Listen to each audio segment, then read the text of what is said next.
Okay, let's dive into this. Because today we're looking at a moment that pushed the mighty Roman war machine right to the absolute brink of destruction. We're talking about Julius Caesar's campaign against the Belgae, and specifically, a terrifying, absolute masterclass of a survival situation at the river Sambre. Right off the bat, to understand the extreme stakes here, we really have to understand the enemy. The intelligence Caesar was getting painted a pretty chilling picture. The Nervii were frankly an uncompromising force. I mean, they outright banned imports of wine and luxury goods because they firmly believed that stuff just made men soft. They openly condemned any neighboring tribes who dared to surrender to Rome, and they made it crystal clear. No negotiations, period. No peace treaties, no taking hostages, no surrender. For them, it was literally complete victory or total annihilation. So let's set the stage and look at the terrain, because the geography here is absolutely crucial. The Romans chose to set up camp on an exposed, bare hill that sloped gently down to the river Sambre. And the river, it's only about 3 feet deep, super shallow. But the Nervian position right across from them was a completely different story. The bottom of their hill was open for maybe 200 paces, but the top, it was densely, heavily wooded, like so thick you couldn't see a thing inside. So you have the Romans completely exposed on a bare hill just digging their camp, while this massive Nervian army is sitting in total concealment right across a shallow creek, just watching them. Now, what's really fascinating here is how the Nervii engineered the actual environment to their advantage way before the battle even kicked off. Because they didn't really use cavalry and relied almost entirely on their infantry, they'd spent years altering the landscape. They would take young trees, bend them down, let the branches grow out sideways, and then intertwine them with thick briars and thorns. Basically, they grew literal biological walls. You couldn't walk through them, and you definitely couldn't see through them. This was a brilliant bit of terrain hacking that completely neutralized Rome's cavalry and essentially blindfolded them. Okay, so heading into this area, Caesar actually changed up his standard marching order. He put 6 of his veteran legions at the absolute front, totally unencumbered, meaning they weren't lugging around their heavy packs. Behind them came the massive baggage train for the entire army, and bringing up the rear were 2 newly raised legions. Well, the Nervian spies had been watching previous Roman marches, and they fully expected each legion to be separated by its own baggage. Their whole plan was to ambush the very first legion while it was weighed down and vulnerable. So the trap was set to spring the exact second that baggage train crested the hill. And man, the second that baggage train came into view, the Nervii unleashed absolute hell. The sheer speed of this ambush is kind of hard to even wrap your head around. It was like, tick, they burst out of the dense woods. Talk, they smashed through the Roman cavalry screen. Tick, they sprint right across that 3-foot-deep river. Talk, they are charging straight up the hill and literally into the Roman camp. The ancient sources basically say they moved with such terrifying velocity that to the Romans, it looked like they were in the woods, in the river, and on top of them almost at the exact same time.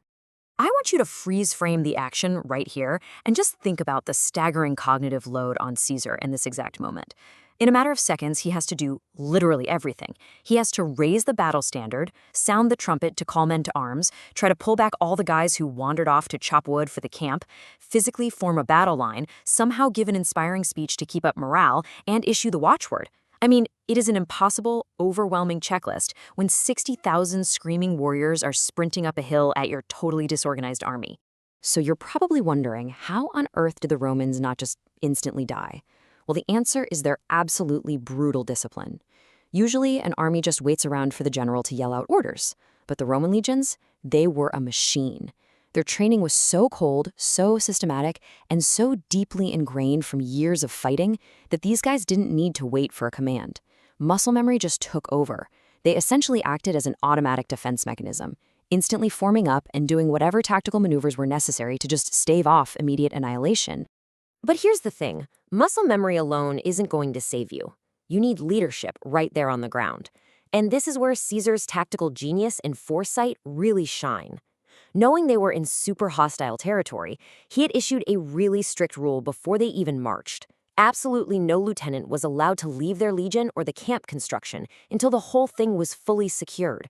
Because of that one specific rule, when the ambush hit, every single unit already had a high-ranking officer right there in the mud with them.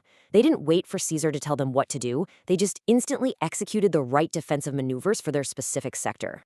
Even with that leadership, though, we really can't understate how chaotic this was. To give you a sense of the sheer granular panic, The Nervii closed the gap so incredibly fast that the Roman soldiers didn't even have time to put their military crests on their helmets. They didn't have time to put the helmets on. They couldn't even rip the leather rain covers off their shields. And because of those thick, wall-like hedges we talked about, guys couldn't see anything. They couldn't find their own units. So they just sprinted to the very first standard they saw, fell in line, and prepared to fight for their lives.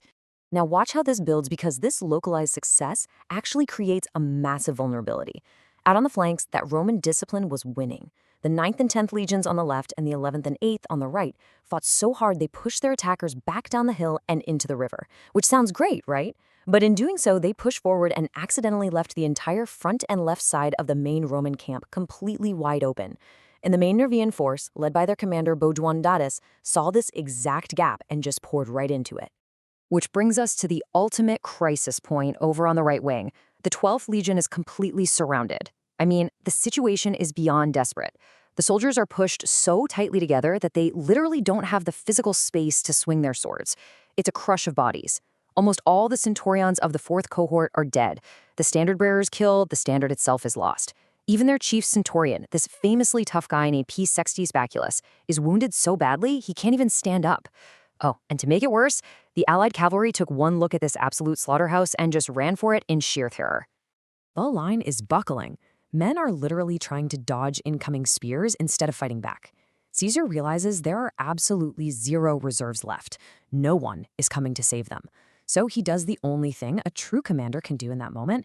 He literally snatches a shield from a soldier in the back, because remember, he had rushed over in such a hurry, he didn't even have his own, and he shoves his way to the absolute front line, right face to face with the enemy. He starts calling his centurions out by name, yelling at them to hold the line. And just seeing their commanding general risking his own life in the dirt right next to them, that instantly checked the enemy's momentum. The moment he stabilizes that panic, Caesar pulls off 3 brilliant on-the-fly tactical adjustments. First, he orders them to push the standards forward, basically saying, "We're taking ground back right now." Second, he commands the companies to extend out, forcing the men to spread apart so they actually have room to use their swords properly. And third, this is the real lifesaver. He orders the officers to slowly merge the battered 12th Legion with the 7th Legion right next to them, placing them back to back. Boom, you've got a double front. Suddenly, they don't have to worry about getting stabbed in the back anymore. And right as those 2 legions lock shields back to back, the entire tide of the battle turns. Remember those 2 newly raised legions stuck in the back guarding the baggage? Well, they crest the hill at an absolute dead sprint. And at the exact same time, Caesar's second-in-command, Titus Labianus, who had actually managed to capture the enemy camp across the river, looks back, sees Caesar surrounded, and instantly sends the victorious 10th Legion back across the water to save him. When the Romans saw these reinforcements flooding in, the morale surge was insane. Guys who were exhausted, guys who were heavily wounded, literally propped themselves up on their shields just so they could keep fighting. But, even as the Romans regained their footing and brought the full weight of their war machine to bear, the Nervii, they didn't break. The historical accounts describe this with an awe-inspiring, almost tragic level of respect. The Nervii didn't run. As their front lines got chopped down, the men behind them literally stepped up onto the bodies of their fallen brothers to keep swinging.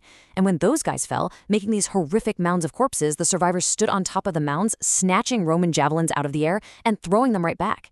I mean, they fought to the absolute bitter end.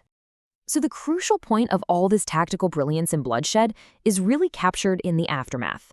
When this ambush kicked off, the Nervii had brought an estimated 60,000 fighting men to the banks of the river Sambre. 60,000. They were confident in their terrain, they executed a perfect ambush, and they fully believed they were going to wipe the Romans off their map forever. But when the dust finally settled and the surviving Nervian elders surrendered to Caesar, they reported that out of that massive army of 60,000, scarcely 500 men capable of holding a weapon were left alive. Just think about that. 500 guys left out of 60,000. It is a staggering, terrifying testament to the brutal mechanical efficiency of Roman tactics the second they recovered from that initial shock. Which leaves us with a really fascinating question to ponder as we wrap up this explainer. We just saw how the cold, rigid, totally automated system of Roman discipline saved them from being instantly wiped out in the first 30 seconds. But we also saw how that exact same system collapsed into a terrifying crush of bodies, requiring Caesar to completely abandon his role as the detached mastermind, grab a shield, and fight in the mud like a foot soldier to prevent a massacre. So, does a rigid system create great commanders? Or does a truly great commander know exactly when to step outside that system just to survive? Think about it. Thanks for learning with us today, and we'll catch you on the next explainer.